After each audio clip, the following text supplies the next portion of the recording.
Bonjour Éric Zemmour. Bonjour Apolline de Malherbe. Merci d'être mon invité ce matin. Vous êtes le candidat Reconquête à l'élection présidentielle, événement sur RMC et BFM TV puisqu'il s'agit d'une interview grand format. Vous allez répondre à mes questions pendant 1 heure, spéciale présidentielle. On est donc ensemble jusqu'à 9h30. Et l'enjeu, à 33 jours du premier tour et dans ce contexte d'extrême inquiétude et incertitude, c'est de pouvoir répondre au fond à 2 questions. 1, est-ce que vous êtes en mesure de l'emporter? 2, est-ce que vous êtes fait et prêt pour ce job, pour le poste de président de la République? Je vais essayer de faire en sorte, en tout cas, que ceux qui nous écoutent et qui nous regardent y voient un peu plus clair. Éric Zemmour, c'est la première interview que vous accordez depuis que le président est officiellement candidat. Avec la guerre en Ukraine, il est évidemment en première ligne. Il est donné gagnant, c'est simple, dans tous les sondages. Quelle que soit la configuration, quel que soit l'adversaire. Est-ce que c'est plié? Vous me rajeunissez, chère Apolline de Malherbe. Quand j'étais jeune journaliste politique, j'ai connu cette situation lors de l'élection présidentielle de 1995. Et on disait la même chose, Balladur a gagné. On va enjamber l'élection, il n'y a pas besoin d'élection. Certains même disaient, il sera élu au premier tour. Et puis vous savez la suite, Balladur a été battu. Donc je pense que rien n'est jamais plié et que le peuple français déteste qu'on lui dise que c'est plié, et il a bien raison. Les journalistes, les commentateurs, les conseillers communication du président Macron veulent absolument à toute force nous imposer cette idée et nous voler en vérité et la campagne électorale et l'élection. Moi, je continue de penser que rien n'est joué, que si vous voulez, ce qui a été déclenché... Vous volez l'élection? Oui, vous volez... Ah oui, je vais vous dire pourquoi. Pourquoi voler l'élection? Il y a vraiment une volonté là de... Oui, c'est une très bonne question. Parce que vous avez raison, ça demande à être explicité ce mot. Ce que je veux dire, c'est que on veut nous enfermer et enfermer la campagne électorale dans un sujet qui ne sera pas décisif dans la France des 10 ans, des 20 ans. On a eu d'abord le Covid, vous vous souvenez? Et on ne parlait que du Covid. Et maintenant, on ne parle que de la guerre en Ukraine. Je ne dis pas que ni le Covid ni la guerre en Ukraine ne sont pas importantes, vous comprenez ce que je veux dire. Mais il faut voir qu'est-ce qui va être déterminant pour l'état de la France dans 5 ans, dans 10 ans, dans 15 ans. C'est ça l'élection présidentielle. Déterminante aussi pour les conséquences ici en France? Maintenant. Le pouvoir d'achat, on va en parler, l'inflation, et puis géostratégiquement, on est en train de tout recomposer. S'il y a une troisième guerre mondiale, ça va avoir des conséquences importantes. Ça c'est sûr, ça c'est sûr. Mais ce que je veux dire, c'est que moi, je continue de penser que notre destin sera défini par ce qui est en train de se passer en France depuis des années et que j'appelle le grand remplacement. C'est-à-dire le grand remplacement de population, le grand remplacement de civilisation. Et que ce thème-là, c'est en cela que je dis on veut nous voler l'élection. On veut nous voler le thème fondamental de l'élection. On vous vole le thème fondamental de l'élection que vous aviez en effet installé. On va y revenir dès le début de votre campagne. Mais enfin, malgré tout, je voudrais revenir sur ce contexte. On va y revenir aussi dans un instant sur ce que vous feriez si vous étiez président face à cette situation en Ukraine. Mais ça crée aussi une situation que Emmanuel Macron... dont il parle énormément, et aujourd'hui il dit je ne débattrai pas. Alors il ne dit pas qu'il ne débattra pas avec vous et avec les autres à cause de la situation géopolitique, il dit que c'est tout simplement parce qu'aucun de ses prédécesseurs en exercice, candidat à sa réélection, n'a jamais débattu avec les autres. Est-ce que vous comprenez ça? En tout cas, factuellement, c'est exact. Aucun de ses prédécesseurs n'a débattu au premier tour. Je ne vais pas le nier, ça serait idiot. Si je voulais être taquin, je lui dirais que il ne faut pas qu'il prenne l'exemple du général de Gaulle, parce que le général de Gaulle n'a même pas fait campagne avant le premier tour, il n'a même pas débattu, il n'y avait pas de débat à l'époque. Mais bon, c'est une taquinerie. Mais oui, très bien, qu'il ne débatte pas avant le premier tour.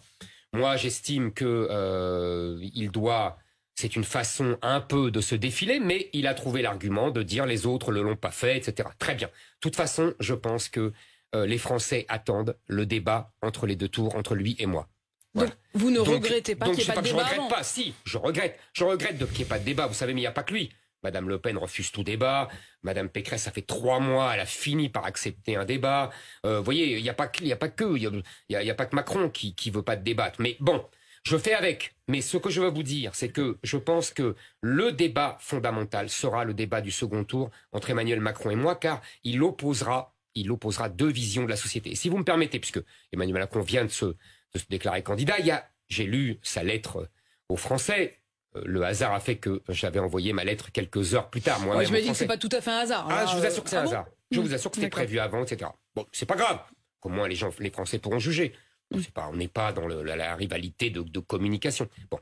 Il y a une phrase qui m'a frappé dans le texte un peu ennuyeux. Moi, j'ai essayé d'écrire ça le mieux possible. Lui, on voit que il a fait ça à la hâte ou qu'il a laissé un techno écrire à sa place. Mais passons. Il y a une phrase qui est importante et qui définit le clivage entre lui et moi. Il dit à un moment, et d'ailleurs il me vise évidemment, il dit à un moment, nous sommes là pour préparer la France de nos enfants, nous ne sommes pas là pour ressasser la France de notre enfance. Phrase d'ailleurs qu'il a empruntée à Éric Woerth, monsieur de LR, un ancien ministre de Sarkozy, qui l'a rejoint. Mais sur le fond, le fond de cette phrase, qu'est-ce que ça veut dire cette phrase? Ça veut dire que Emmanuel Macron n'a aucune conscience de la continuité, de l'héritage, de la transmission d'une culture, d'une civilisation. Pour lui, la France des enfants doit détruire la France des parents et la France des petits. Il dit pas que ça détruit. Mais non, mais c'est ça que ça veut dire, chère Apolline de Malherbe, je vous assure. C'est ça, subliminalement, c'est ça que ça veut dire. Ça veut dire... C'est comme ça, vous savez, que vous le comprenez. En tout cas, c'est comme ça que je le comprends, et je pense que c'est comme ça qu'il veut le dire. Et c'est à vous qu'il s'adresse, c'est clair. Et c'est à vous qu'il s'adresse, c'est évident. Je vous remercie. Donc, je pense que l'opposition entre nous deux, elle est fondamentale. Moi, je suis le candidat de la France qui se transmet de génération en génération depuis 1000 ans. Et la France que nous voulons garder intacte. La France qui reste la France. Lui, il est pour une France nouvelle, comme dirait Madame Pécresse. Vous voyez, il parle le même langage. C'est-à-dire une France qui n'est plus la France. Une France qui est hors sol. Une France qui est avec des enclaves comme ça, islamisées, qui se répandent dans le pays. C'est ça la France de Monsieur Macron. Et c'est ça, ma France. Et je pense que les Français attendent le match entre nous deux au second tour. On va regarder dans le détail d'ailleurs, et on aura le temps à partir de 9h. Je voudrais qu'on parle précisément du pouvoir d'achat et de la réalité aussi quotidienne, très tangible des Français, ce que vous leur proposez. Mais d'abord, parlons de ce conflit, cette guerre en Ukraine, 13e jour du conflit. Ma question, elle est très simple.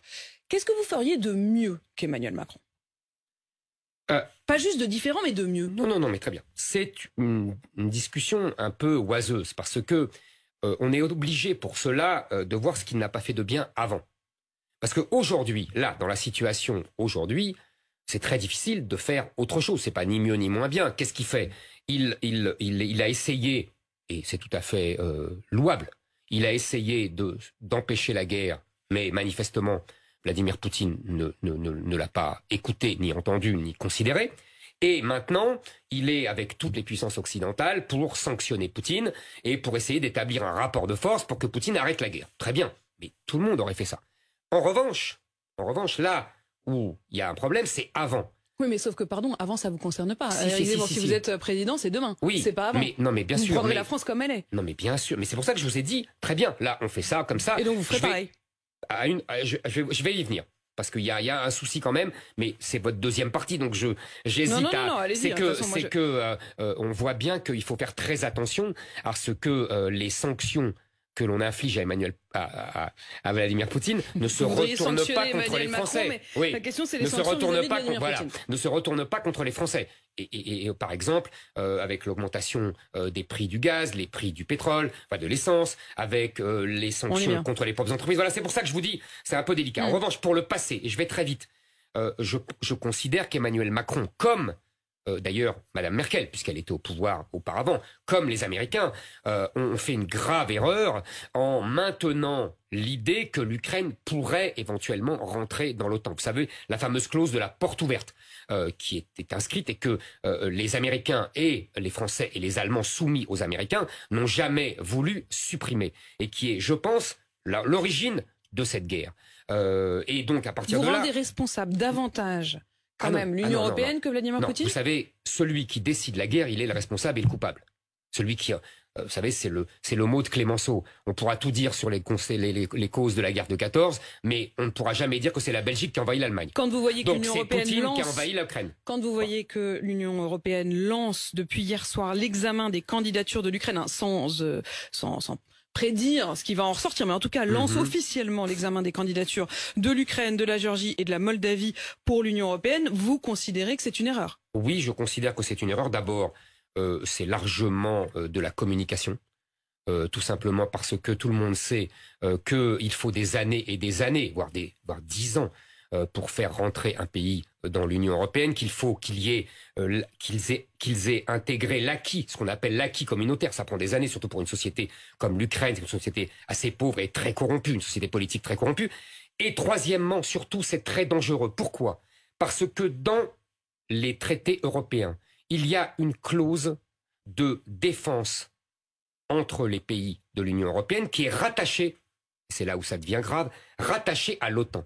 C'est-à-dire que rentrer dans l'Union européenne n'est pas rentrer obligatoirement dans l'OTAN, puisqu'il y a des pays comme la Suède ou l'Autriche qui sont neutres, mais il y a un lien avec l'OTAN. Et donc, c'est une manière de déguiser, de faire rentrer l'Ukraine dans l'OTAN pour vous? Exactement. Et c'est une manière de faire monter encore l'escalade. Donc on devrait dire aujourd'hui clairement non, l'Ukraine qui nous appelle à l'aide et qui dit je voudrais une démarche express pour rentrer dans l'Union européenne, il faut dire non.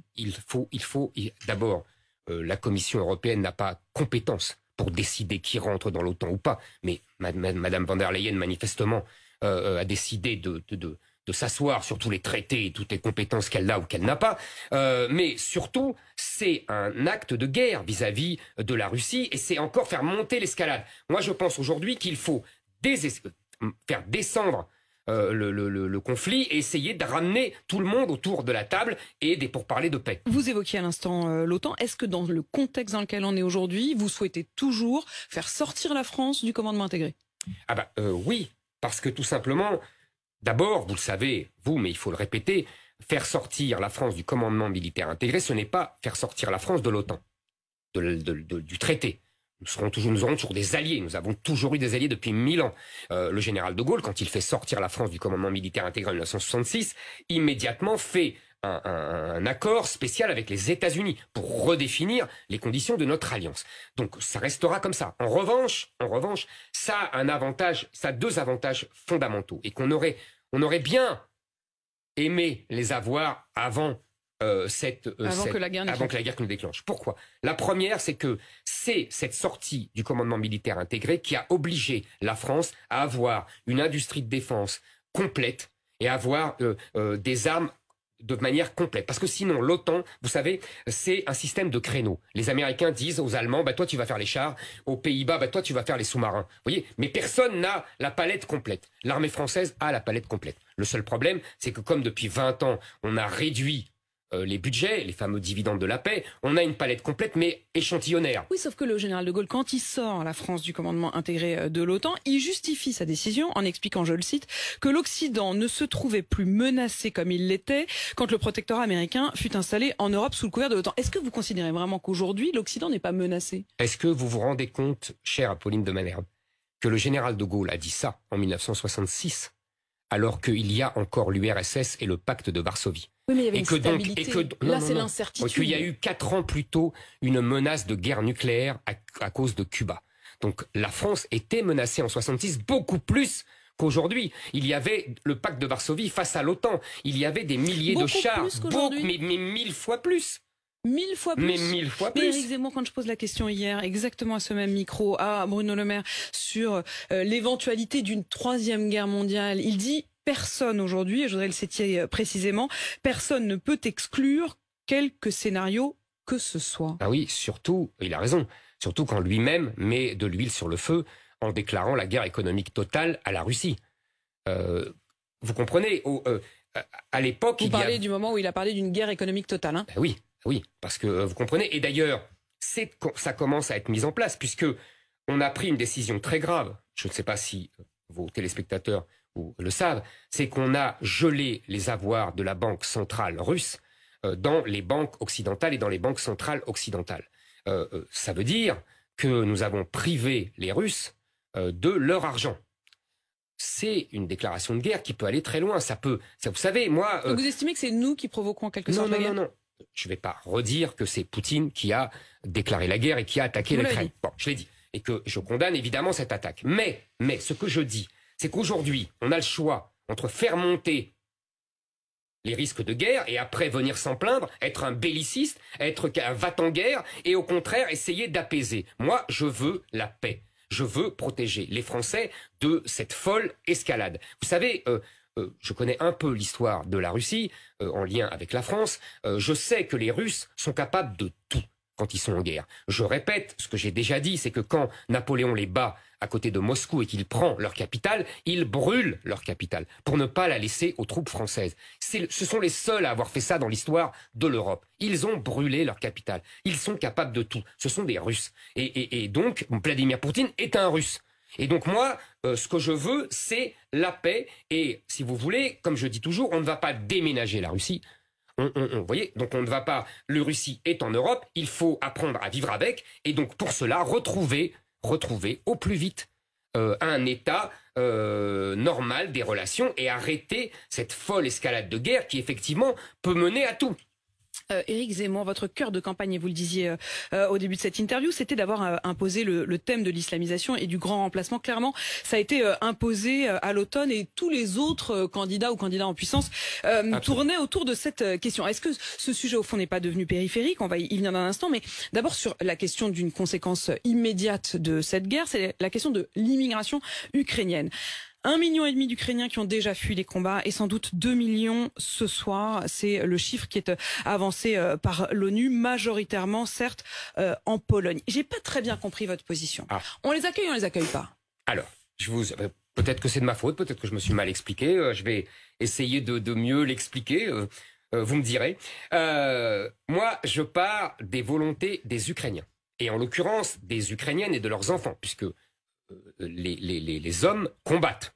Ils sont interdits de sortie du territoire par le gouvernement ukrainien. Ils se battent contre les troupes russes. Les moins de 60 ans. Donc ce sont les femmes et les enfants. Et qu'est-ce qu'elles veulent? J'ai vu les reportages des journalistes, des reporters là-bas. Qu'est-ce qu'ils disent? Ils disent les Ukrainiennes et leurs enfants veulent rester à côté de leur père, de leur mari, de leur fils. Et pour cela, et c'est pour ça qu'elles vont en Pologne, elles veulent rester à côté pour pouvoir revenir au plus vite. Donc, moi, elles vont en Pologne surtout parce que c'est le premier pays dans lequel elles arrivent, quoi. Non. Elles veulent rester en Pologne. Elles veulent être à côté de leur mari, de leur père, de leur fils. Donc, il faut effectivement aider les Polonais à accueillir ces populations ukrainiennes qui veulent rester. Et pour cela, il faut les aider financièrement, il faut les aider médicalement, il faut les aider en supprimant les sanctions qu'a infligées l'Union européenne depuis quelques mois à la Pologne. Là, il faut rappeler que l'Union européenne a sanctionné la Pologne. Il y a un contentieux sur le droit et l'application du droit européen en Pologne. On est d'accord. Donc il faut supprimer ces sanctions que moi j'ai toujours trouvé injustes. Mais c'est un autre, je vous l'accorde, c'est un autre sujet. Vous avez été plus loin, vous avez quand même dit je préfère qu'ils restent en Pologne. Oui, c'est pas juste pour leur faire plaisir, c'est pas juste parce que ça les...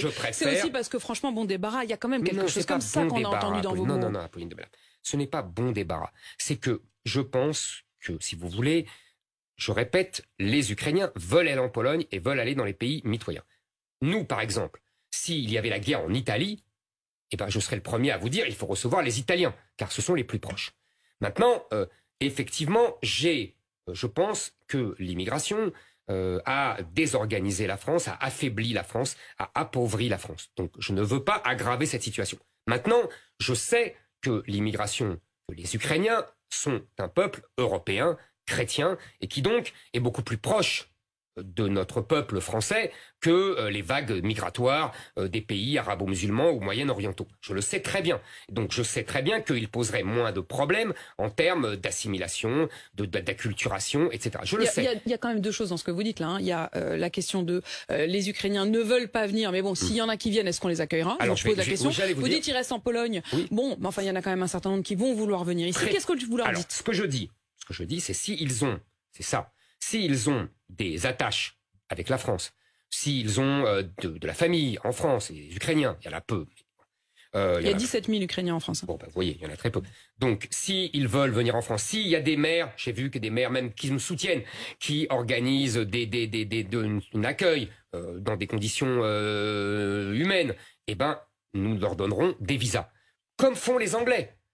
Mais donc ceux qui le souhaitent pourront venir. Voilà, ce que je ne veux pas, c'est qu'il y ait un tsunami fondé sur l'émotion, comme il y a eu pour le petit Elan. Et on a eu 1 million, voire plus, d'immigrés syriens qui étaient en plus avec d'innombrables Algériens, Marocains, Africains qui se... Mais ça veut dire quoi ça veut dire en fait, il y a les carrément franco, hein. Il y a une immigration blanche chrétienne, vous dites ok, une immigration arabe musulmane, vous dites non. Absolument. Clairement. Clairement. Je dis l'immigration... La souffrance est la même. Hein. Ah mais tout à fait. Et l'humanité est la même, et tout est la même chose. Nous sommes tous des êtres humains. Ce que je dis après, c'est comment...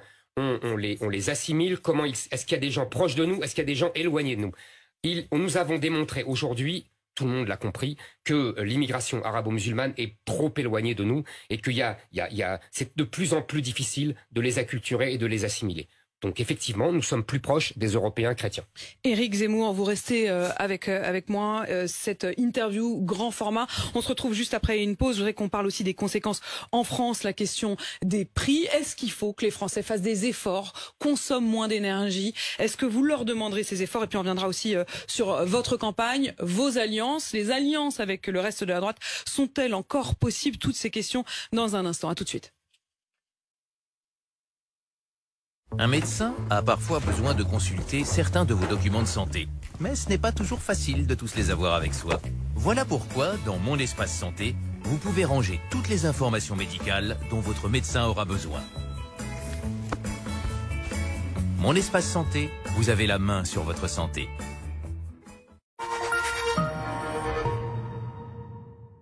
Moi, c'est Léo Dupin. Et là, c'est la base secrète des Dupin.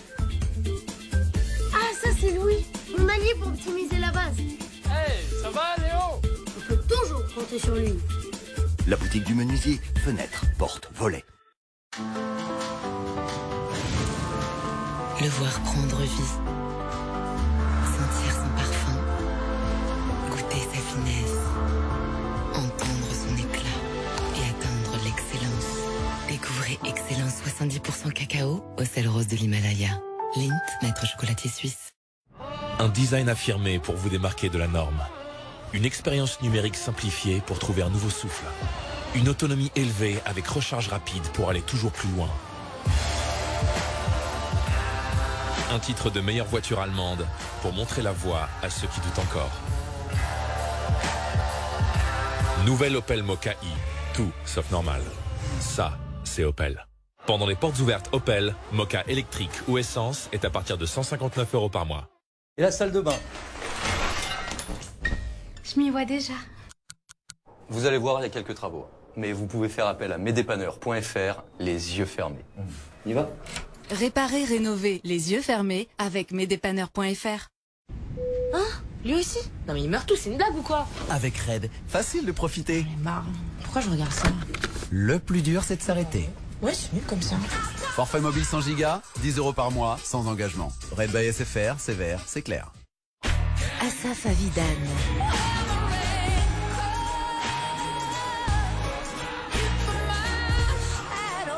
Asaf Avidan au Zénith de Paris le 19 mars 2022 et en tournée dans toute la France. Sanibroyeur SFA, c'est facile de créer des sanitaires où vous le souhaitez, sans gros travaux, grâce à sa facilité d'installation. SFA, et c'est aussi d'autres pompes utiles dans toute la maison. SFA, et c'est une nouvelle cuisine avec lave-vaisselle ou évier. SFA, et c'est une nouvelle buanderie avec lave-linge ou sèche-linge. SFA, et c'est une pompe, même dans la cave, pour tout type d'évacuation d'eau. Pompe SFA, et c'est facile. Pergola Gustave Rideau.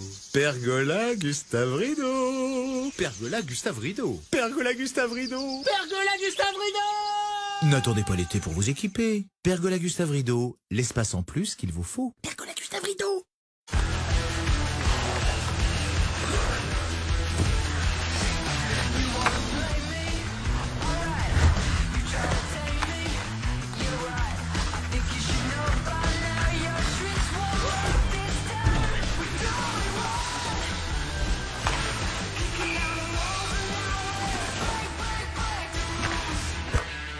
Alors, c'est qui le prochain? Start Your Impossible. Toyota, sponsor des Jeux Olympiques et Paralympiques. Je me suis arrêté 4 fois, une demi-journée, 15 jours, 1 mois, 3 mois, 18 mois. T'as un malheur dans ta famille, tu reprends une cigarette. Tu vas en boîte avec des copains, tu reprends une cigarette. Je pense que je n'étais pas prêt psychologiquement. Il faut arrêter jusqu'à trouver la bonne solution. Là, ça va faire 1 an que j'ai arrêté de fumer. Je sens plus le tabac, ça c'est vraiment quelque chose de génial.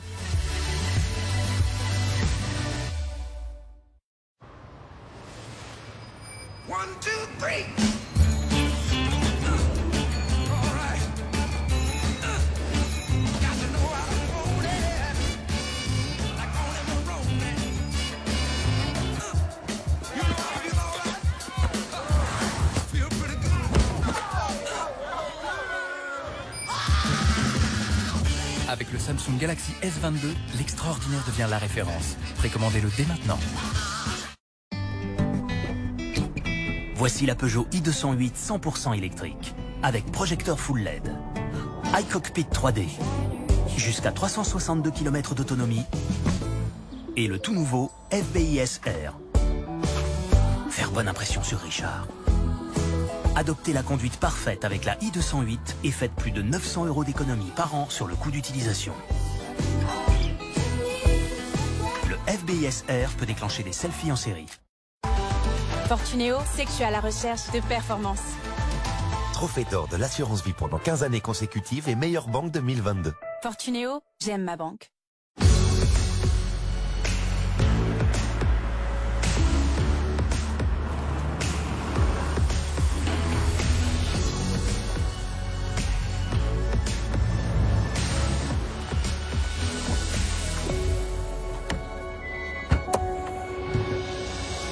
Hyundai Tucson, hybride rechargeable.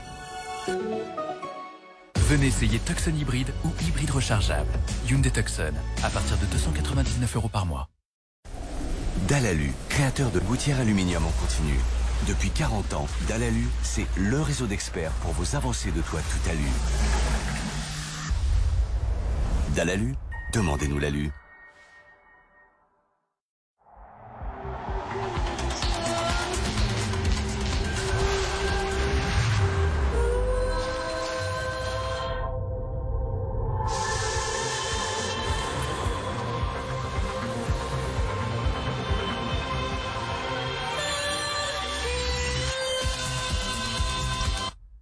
Sublimez l'instant.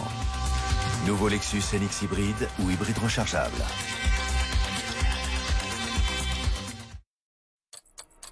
Il est bientôt 9 h.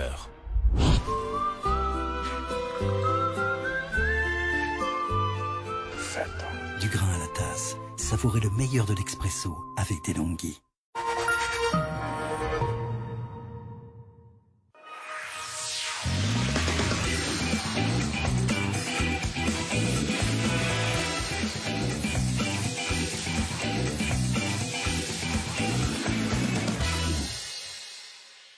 Il est 9h sur RMC et BFM TV. Éric Zemmour, on poursuit ensemble cette interview, grand format. Vous continuez à répondre à mes questions. On est ensemble jusqu'à 9h30. On vient de parler de la guerre en Ukraine, des conséquences géopolitiques, de votre manière, vous, de gérer la guerre. Les conséquences, ici en France, le choc énergétique sans précédent devant lequel on est. Est-ce que les Français doivent faire des efforts? Est-ce que les Français doivent baisser leur chauffage pour consommer moins d'énergie? Et je pense que on ne va pas avoir froid à cause de la guerre en Ukraine. Je pense qu'il faut au contraire que le gouvernement prenne des mesures, d'abord d'urgence, et puis, je vais y venir, et puis, si vous me permettez, on va étudier à quel point il a désarmé les Français. Mais si je vous pose cette question, elle sort pas juste de ma tête. Hein. C'est la patronne d'Engie qui hier appelle les Français à baisser d'un degré leur chauffage. On va voir pourquoi elle dit ça et on va voir. Mais vous dites en tout cas aujourd'hui non, pas question. Pour l'instant, pas question. Et ce qu'il faut. Alors je dis mesure d'urgence d'abord.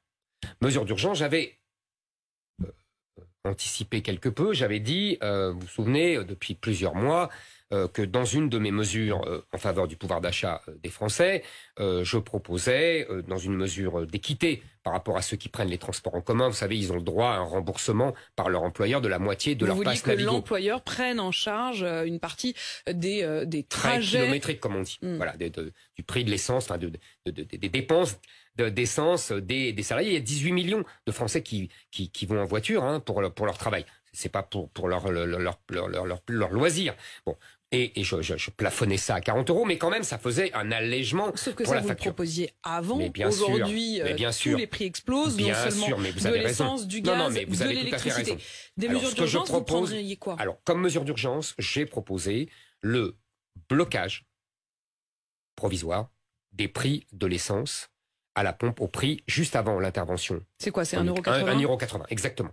Sachant qu'aujourd'hui, il a plus de 2 on €. frôle, voire même on dépasse les 2 € dans un certain nombre de stations pour le gazole. J'ai retrouvé en fait cette mesure. Ça, Pierre Bérégovoy l'avait fait en 1991. Vous savez, au moment de la première guerre du Golfe, il était ministre des Finances et il avait bloqué pendant 5 semaines. Et vous le faites là, pendant 5 semaines? Par exemple. Parce que, pour tous les carburants? Absolument. C'est une mesure provisoire. La définition du provisoire, c'est qu'elle ne dure pas. Mais bon, je pense que ça, c'est une mesure vraiment qui peut protéger utilement les automobilistes. Sur le prix du gaz, le gouvernement a déjà bloqué les prix. Il prolonge encore, et c'est ce qu'annonçait à ce même micro Bruno Le Maire hier, ils prolongeront ce blocage des prix jusqu'à la fin de l'année. Il estime le coût de la mesure à plus de 10 milliards d'euros. On va peut-être même arriver à 20 milliards, 17 ou 20 milliards d'euros. Vous auriez fait la même chose? Bien, là, mais oui, je vous dis, il faut bloquer. Il faut bloquer. Vous arrivez à l'Élysée, vous prolongez. C'est pour cela, vous avez bien compris qu'il faut vite, on en revient à notre discussion de tout à l'heure, il faut vite se mettre autour d'une table et arrêter tout cela. Mais, si vous me permettez, je voudrais revenir à pourquoi on en est là. Parce que il faut bien comprendre la situation pour bien voir les erreurs de nos gouvernements et de nos gouvernements français et surtout des gouvernements allemands et de la Commission européenne. En 2 mots. Notre dépendance? Qu'est-ce qui s'est passé? Aujourd'hui, les Allemands consomment 60% de leur gaz. 55% pour être très précis. Et nous, c'est 17%. Et nous, c'est ce que j'allais vous dire, 20%. Donc on s'en sort pas si mal. Mais oui, pourquoi on s'en sort pas si mal?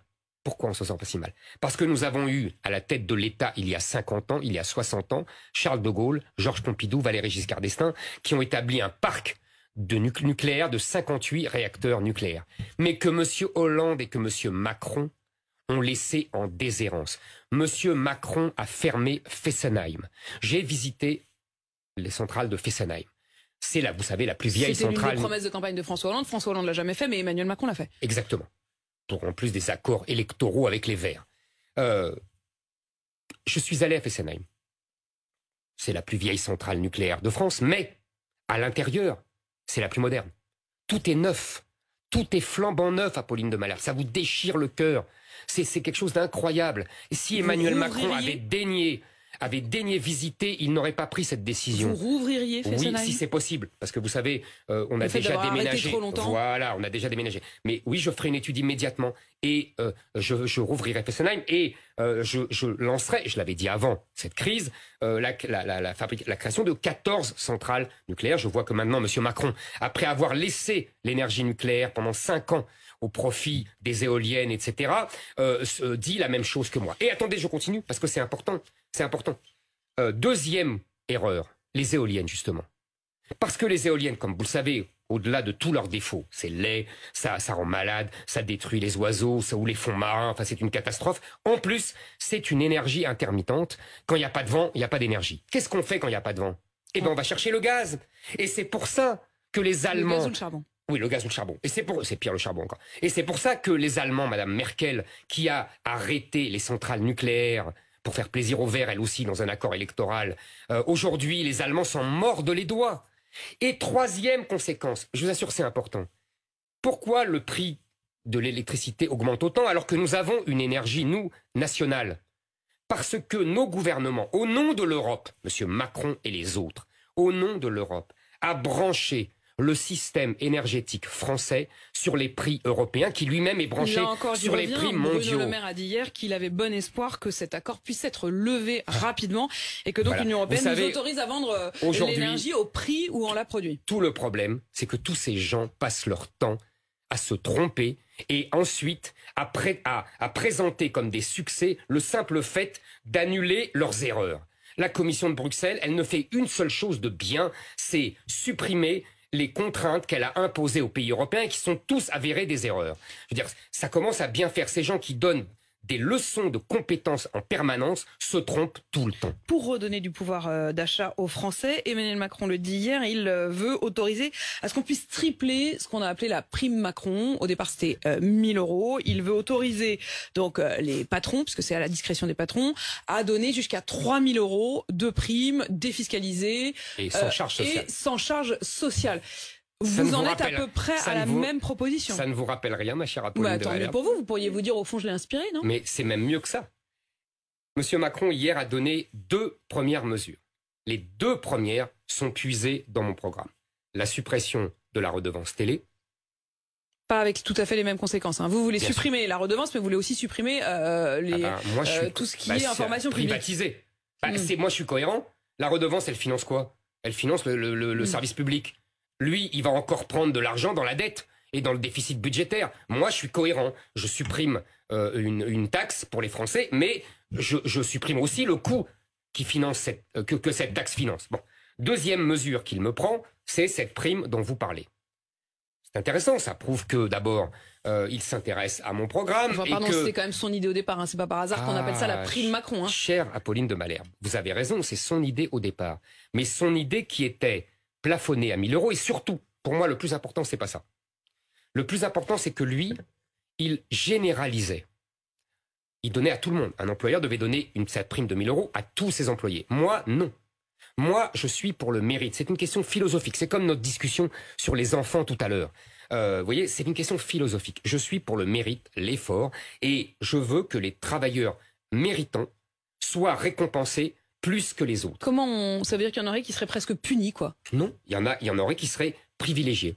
Mais parce qu'ils ont mieux travaillé. C'est qui les plus méritants? Comment vous décidez de ça? C'est marrant. Écoutez, vous m'accordez que Mbappé est meilleur que la plupart des footballeurs du Paris Saint-Germain. Ben, je vous assure qu'il gagne plus que les autres footballeurs du Paris Saint-Germain. C'est la même logique. Mais c'est la logique de la vie. C'est pas aussi une question des plus modestes?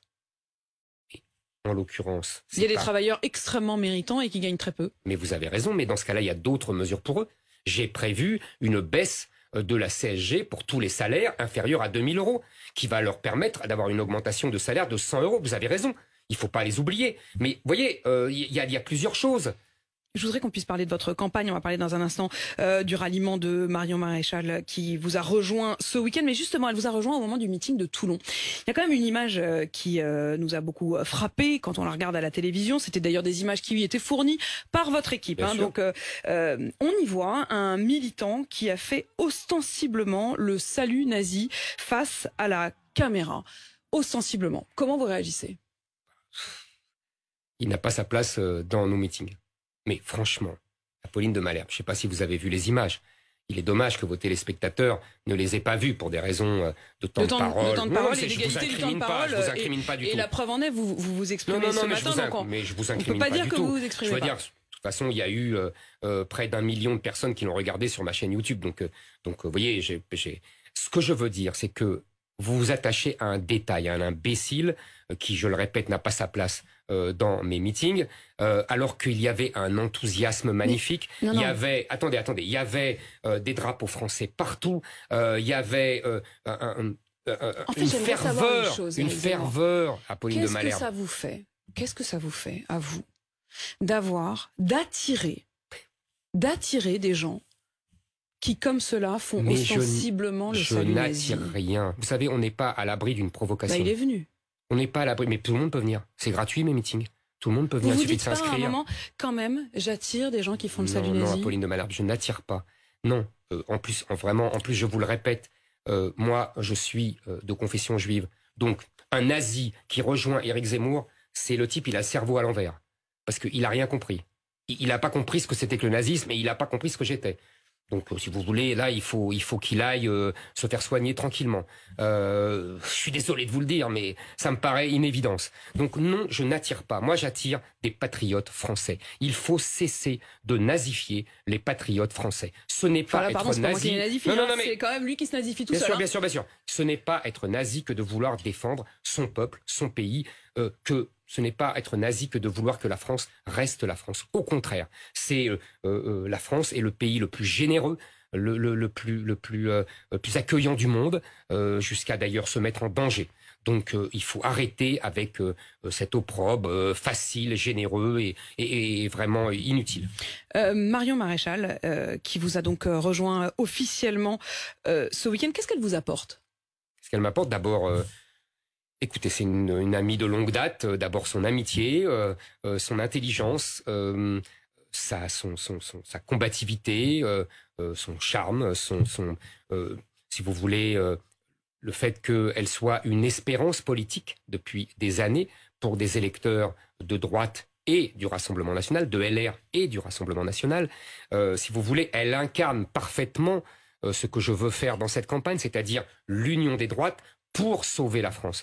Je pense que, si vous voulez, je le dis depuis des années et je le concrétise dans cette campagne, il nous faut sortir du schéma maléfique mis en œuvre par François Mitterrand il y a 40 ans. C'est-à-dire la séparation des électorats du Rassemblement Front National jadis et de LR qu'on appelait le RPR et l'UDF avant.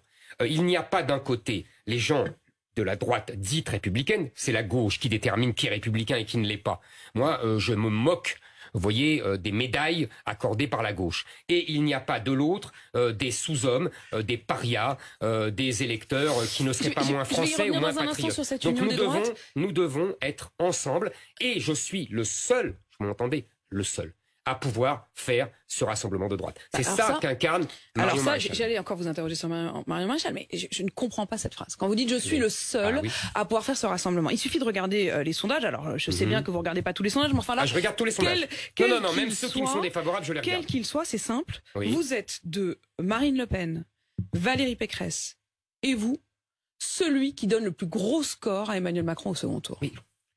Franchement, Apolline de Malherbe, entre perdre à 42% et perdre à 39%, vous voyez la différence, vous ?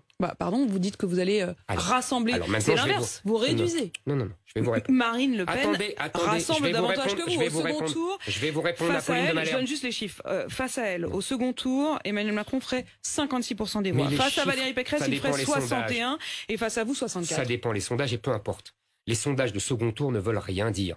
Les sondages de second tour ne veulent rien dire. En novembre 80, Valéry Giscard d'Estaing était donné à 60% contre 40% à Mitterrand.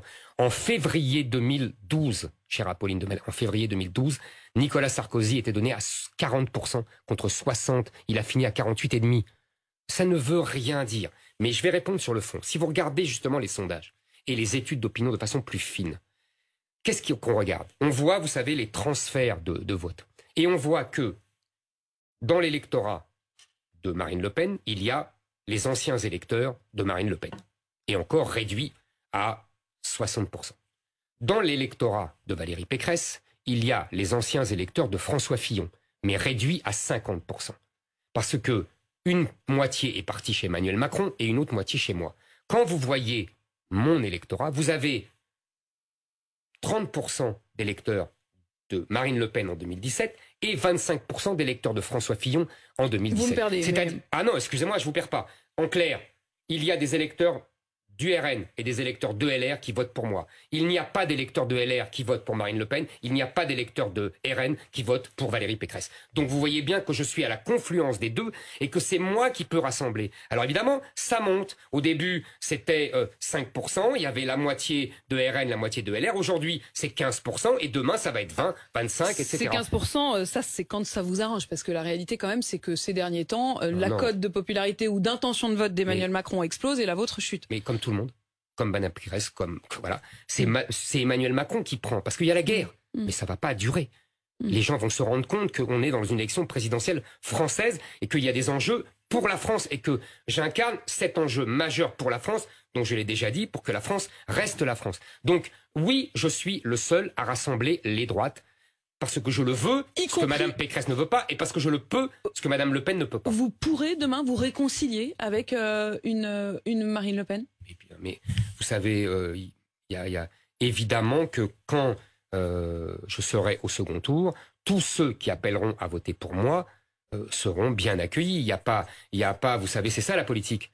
On est rivaux, on est adversaires.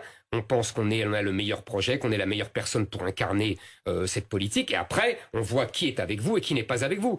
Valérie Pécresse, Madame 20h02, appellera à voter Emmanuel Macron, comme d'ailleurs la plupart des gens qui étaient autour d'elle. Maintenant, vous voyez, c'est une hécatombe. Tout le monde part chez Emmanuel Macron autour d'elle. On voit bien ce qu'il en est entre elle et Macron. Et Madame Le Pen, si elle me rallie, elle me rejoint au second tour, évidemment qu'il n'y aura pas. Vous avez dit de Marion Maréchal qu'elle vous apportait aussi son charme. C'est la journée de la femme, des droits des femmes aujourd'hui. Vous avez déclaré hier soir sur LCI, quand il y a un excès de valeurs féminines, il y a une faiblesse de la société. Est-ce que vous pouvez développer ? Et c'est très simple. Ce que j'ai voulu dire, c'est qu'on attribue en général, les sociologues, les ethnologues, les anthropologues, que la société s'est organisée autour de valeurs qu'on attribue aux hommes, de valeurs masculines et de valeurs féminines. Moi, je sais pas trop bien ce que ça veut dire. C'est très simple. Vous savez, il y a rien de sorcier. C'est à grands frais la force, la verticalité, la puissance, la guerre, et de l'autre côté la paix, le consensus, les valeurs, les décisions horizontales et non pas la verticalité. Vous voyez, c'est ça. Et il y a un équilibre dans la société. Il y a un équilibre. Mais ça voudrait dire être moins viril que de vouloir la pendant paix longtemps. Pendant longtemps, si vous voulez, pendant longtemps. Il faut un équilibre entre les deux types de comportements et de valeurs.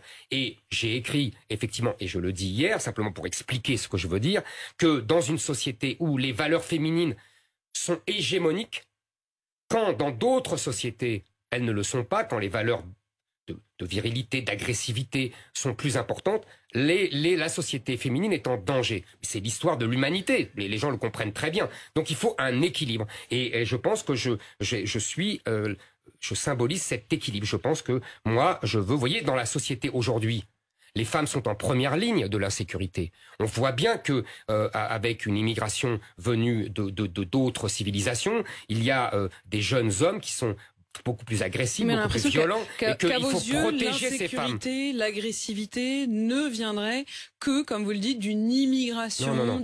Non. L'homme, vous savez, est un loup pour l'homme. J'ai rien inventé ça. C'est Hobbes, il y a 4 siècles. Tout homme. Il ne parlait pas de. Et là, en l'occurrence, ce dont vous parlez, c'est qu'il est un loup pour la femme. Mais exactement. Exactement. Parce que l'homme est comme ça et que toutes les sociétés ont essayé de canaliser cette agressivité pour protéger les femmes. Seulement, il y a une différence, c'est que dans la civilisation arabo-musulmane, on organise cela en enfermant les femmes, alors que dans la civilisation chrétienne, on éduque les hommes à se contrôler. Et qu'aujourd'hui, il y a cette promiscuité entre les deux civilisations, et que donc, dans une civilisation qui enferme les femmes, et qui, au contraire, dans une civilisation où les femmes sont libres et tout, elles sont les proies des prédateurs d'une autre civilisation. Et donc moi, je veux protéger les femmes pour protéger justement leur liberté. Est-ce qu'il y a des moments de votre campagne, Éric Zemmour, que vous regrettez ? Vous savez, dans une campagne, il y a des hauts et des bas. Vous savez que vous connaissez le mot célèbre de Chirac. Il faut mépriser les hauts et repriser les bas. Qu'est-ce que vous voulez que je vous dise? Oui, il y a des moments moins bons. Il y a des moments où on est moins bon. Non, mais est-ce que vous estimez avoir fait des erreurs, avoir dit des erreurs? Il y a quand même ce moment, je l'ai réécouté hier, où vous étiez devant le Bataclan pour le triste anniversaire des attentats, et où vous avez dit à propos de François Hollande qu'il portait une part de décision criminelle. Vous regrettez pas d'avoir dit ça? Non, je ne regrette pas. Non. Je pense effectivement que en ouvrant les frontières, d'ailleurs Madame Merkel est aussi la première responsable, puisque c'est elle qui a ouvert les frontières de l'Allemagne. Et donc, oui, il y avait, mais tout le monde le sait, les terroristes sont passés par ces frontières-là et par cette voie-là. Et ils ont profité de l'ouverture des frontières aux migrants venus du Moyen-Orient, de Syrie, mais aussi d'Algérie, etc. Vous le rediriez? En tout cas, c'est un fait. Une responsabilité criminelle. Mais c'est un fait. Mais c'est un fait, je vous vous assure. Vous rediriez ces mots. Mais je vous assure que c'est un fait. Il est responsable et il le sait très bien. Voilà, ce n'est pas de moi, ce n'est pas à moi de ne. Aucun autre regret. Aucun regret donc, puisque celui-là, ça n'est pas un regret. Si vous voulez, on est plus ou moins. Je suis pas sûr que mon doigt d'honneur à Marseille ait été du meilleur goût. Mais qu'est-ce que vous voulez? J'étais énervé, j'avais été harcelé par les antifas toute la journée. Bon voilà, on fait des erreurs, on fait tous des erreurs, on s'énerve. Bon, c'est la vie, on n'est pas fait de bois. Et il reste 33 jours en tout cas pour faire cette campagne, mener cette campagne avant le premier tour. Merci d'avoir répondu à cette interview, grand format événement sur RMC et BFM TV, puisque vous avez répondu à mes questions pendant 1 heure. Il est 9h22. Merci à vous.